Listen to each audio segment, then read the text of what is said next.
Distribution. So, I've been talking to a lot of guys, you included, and it's kind of crazy.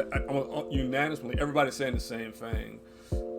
Distribution is probably the hardest part of filmmaking by far because it's just very unpredictable, and it's a lot of, unfortunately, from what I've been told in research, a lot of predatory distributor companies out there who are just looking for people who may be inexperienced or up and coming trying to make it and will take advantage of them. And the one thing everybody says is if you can't get money up front on a distribution deal, it's probably good to not do it because it's so hard once you get locked in to see any money for quite a while. So how do you feel about that? Yeah, I mean that's exactly what I've heard and what I've been told. So yeah, I think if you don't get an MG, a minimum guarantee up front, then you're never going to see a penny. And it's really a shame, but you have to be very careful and insist on that. And I think the other main thing would be contact other filmmakers that use that distributor and see what their experience is, see if they actually got paid, and see if once you signed, did the distributor fall off the map, or did they stay in touch? Did they send you reports? Because very often it's like the same kind of story that you hear where once they handed over their movie, they really got nothing. And often the distributors, like, you want to make sure they're actually going to really do something for your film. And the only way to ensure that they do that is they actually give you some money, because then they're kind of on the line too. But if they don't, usually you can also tell if they're doing like a quantity business. Like if they're putting out like hundreds of movies, clearly they're not going to be marketing those or really caring about each one. They're just trying to get a lot of titles and build up a catalog and then probably sell that catalog one day. So you really want to avoid those, because usually, I mean, companies like that, if they're just going to, like, for example, dump your movie on Tubi, you could do that yourself through FilmHub, and you don't need to give away all your money or a percentage or anything, so right. And that's kind of what I've a lot of people are doing is like the Film Hub. Like I had one guest on about a couple weeks ago, and that's what he did. He did pretty well, and I'm about to interview somebody else who they got a distribution deal through like an actual distributor, but this one in particular does a lot of work with Tubi. So there are success stories out of it. But in your case, like, I know you've pretty much been doing it all yourself, and you've been very successful with the crowdfunding aspect of it and just selling the film, through your websites and whatnot. So do you think that's something that's going to benefit the filmmakers more in the future? And would that be something that we will probably be more of a standard for us? It's just doing all the legwork yourself as far as releasing your film, doing prints and whatnot with crowdfunding? I mean, yeah, I think kind of yes and no. I mean, if you can find a good distributor or like the filmmakers who are using Film Hub, like, I think that's smart and that's a good way to go. And I'd be really curious to hear from them, like the actual like number of money they got. Because so often it seems like they don't say the actual number, or they don't say whether they made a profit. But that's certainly, like, I know like Jay Horton, he always talks about that, and I think there's obviously a lot of value in that. But yeah, I like self-distribution because you get to keep all the rights and you can keep selling it your way forever. And yeah, crowdfunding is really nice because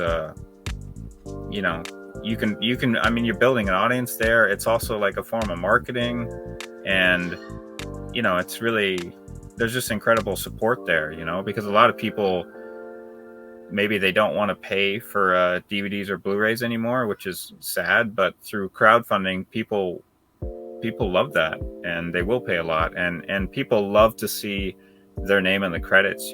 That's a huge thing. And I mean, I try to support a lot of crowdfunding too, and right.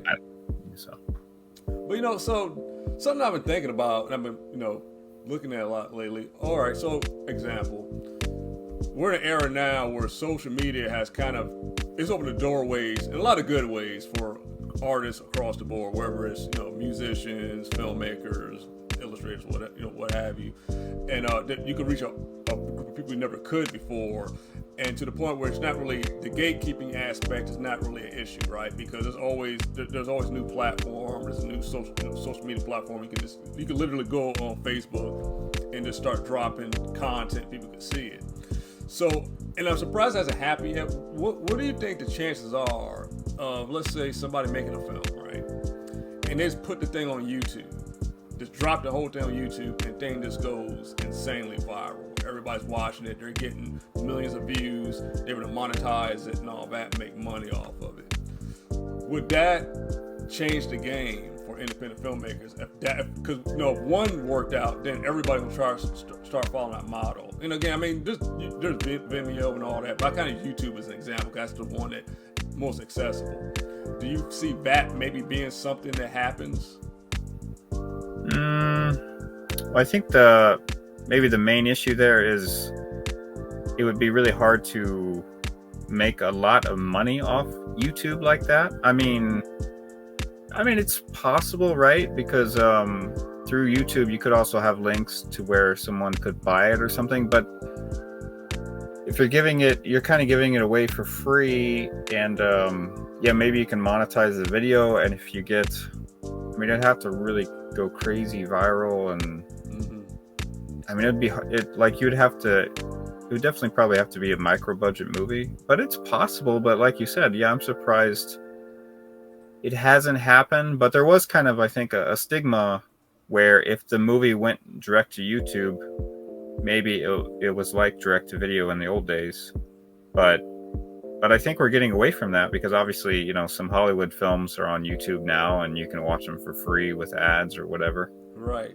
So. And even like TikTok, that's one of the few I haven't really messed with that much. But even TikTok now, you can like upload up to like over an hour worth of like content on there at a time. And that's one of the bigger things now with a lot of the young people. It just seems like that there's something there that if people really wanted to put their stuff out and they were tired of waiting for like getting a distribution deal, or even like maybe even Film Hub, there might be a process now where they just don't want to wait, where they could just drop the thing on, and just take off. And it's just, I'm just surprised nobody.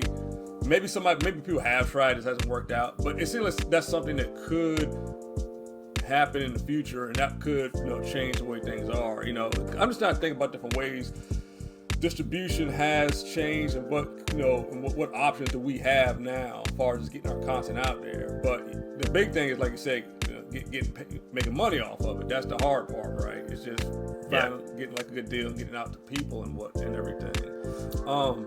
There have been some features where that is how people release them. They put them on YouTube, and like I saw one of them, although I forget the title now, of course, but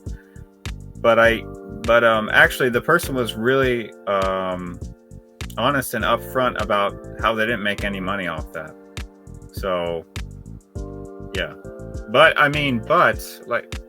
to your point, their movie didn't go viral. Mm-hmm. So, but there are tons and tons of, because through Film Hub, you can also get your movie on some of these popular YouTube channels.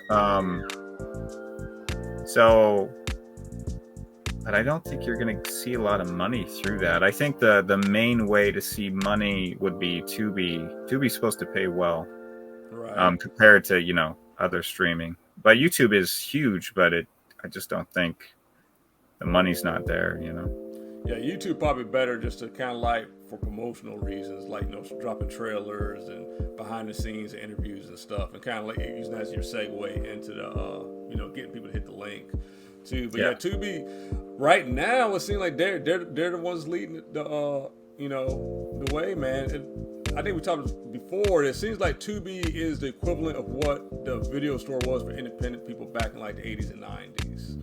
Yeah. And I might like Tubi. There's a lot. Again, Tubi. There's a lot of stuff on Tubi, dude. And I guess it's one of those, if you're lucky, I think it's one of those things where, and again, I don't know a lot about it. Just from what I've been seeing, is because they got a lot of actual commercial films on there, as well.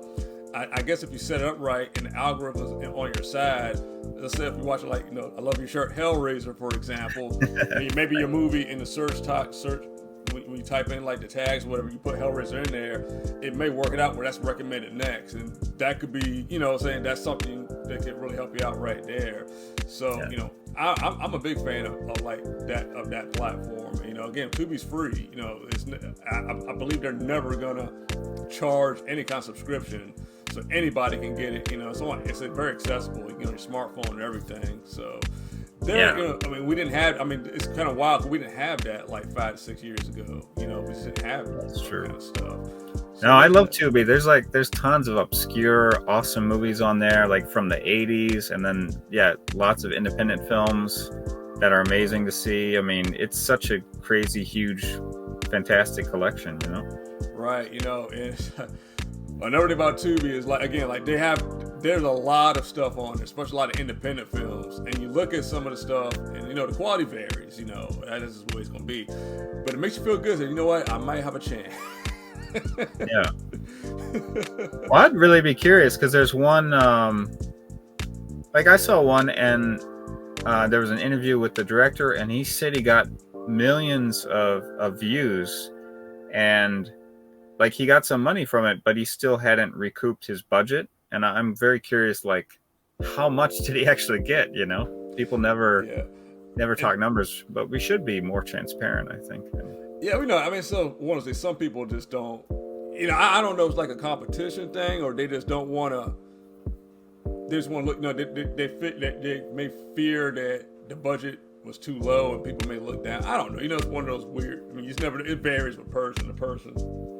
Yeah, one thing you could do, because we're talking about if you did put something on YouTube, hoping it would go viral later, you could crowdfund it first and raise as much as you can, and then do a release like that. Right.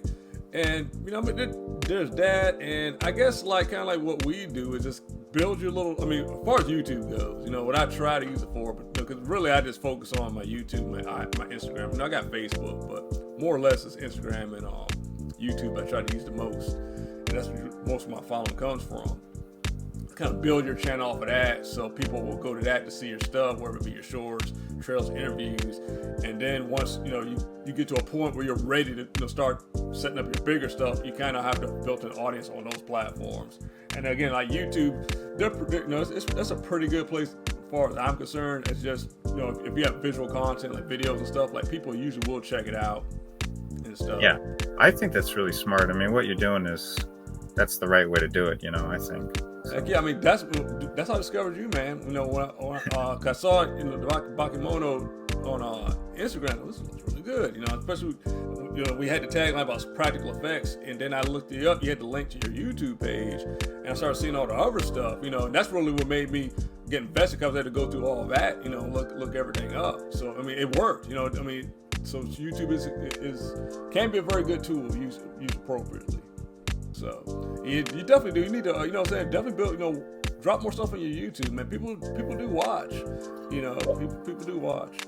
I'm planning to do that. I recorded 50 YouTube videos, but I'm still editing them because I'm an idiot and I'm a perfectionist. But I want to have 50 videos and then release them, one a week for a year. Yeah. So. Yeah. That's the way to do it, man. Shorts, people. That helped me out a lot. Like the power of the shorts now, that's it's good, but it's scary because now, and I guess this is kind of off subject. It seems, and I guess it's a generational thing. People are getting more accustomed to the short form videos, whereas they rather watch something and be told everything in 30 seconds. Now is kind of too long for some people. They want to see something in 4 to 5, in 5, 6 seconds. When Chassie was in film school, they kind of talked about it. Yeah, dude, it's it's just the way generations going now. People want stuff faster, and I think that's one of the reasons why a lot of stuff doesn't stick with people like it used to. Yeah. Content they make up their minds so fast now. I don't know. It's just one of those things that it's just we got to get used to it. But you know, there's some people still like long form too. But it's good when you can like take like, you know, your videos and cut them up not only into shorts segments, but even like micro short segments for like, you know, it's good to do. Wow, that's good to know, man. That's crazy though. I mean, attention spans seem to be shrinking like so much. Yeah, I mean, I call it the click and swipe generation, dude. Like we're, you know, we all do it. Like, you know, we're constantly scrolling through our phones, just looking at stuff, liking, and that's why I don't really get caught up on like the likes on stuff, because a lot of people subconsciously it's just they just like it. They're not really taking it in. You know, when people start like leaving comments and tagging and sharing, that's more. And that's for anything, you know, whether it be a post, whatever. But you can tell that's more of an engagement thing than them just, because anybody can like a picture. That doesn't mean anything, you know. But yeah. that's generation we're in now. So, all right.